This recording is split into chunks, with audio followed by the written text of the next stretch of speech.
Егер қарыз алушы төлемді белгіленген мерзімде төлемесе, банк немесе микроқаржы ұйымы айбақы есептей алады. 90 күн ішінде мерзімі өткен төлем сомасынан күніне 0,5%-ға дейін, бұдан әрі мерзімі өткен сомадан 0,03%-дан аспайды. Коллекторларға борышты өндіріп алу үшін бере алады. Бұл ретте банк пен микроқаржы ұйымы борышты коллекторларға 2026 жылғы 1 мамырға дейін сата алмайды. Себебі оған мораторий белгіленді.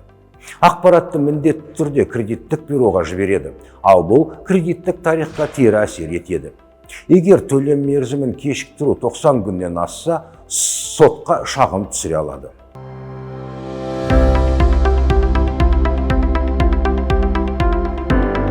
2021 жылдан бастап Қазақстанда мерзімі өткен берешекті сотқа дейінгі реттеудің бірыңғай тәртібі қолданылады.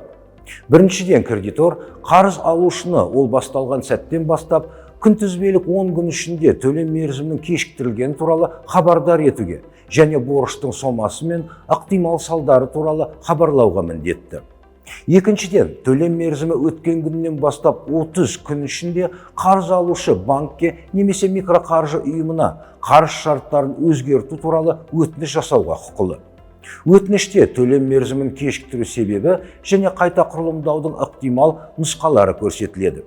Үшіншіден, қаржы ұйымы өтінішті 15 жұмыс күн ішінде қарауға, ұсыныстармен келісуге немесе берешекті реттеудің өз нұсқаларын ұсынуы тиіс.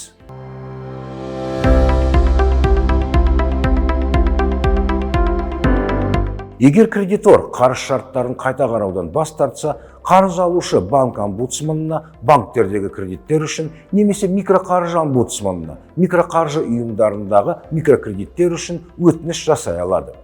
Егер олардың шешімі де қанағаттандырмаса, онда қаржы нарығын реттеу және дамыту агенттігіне шағым беруге болады.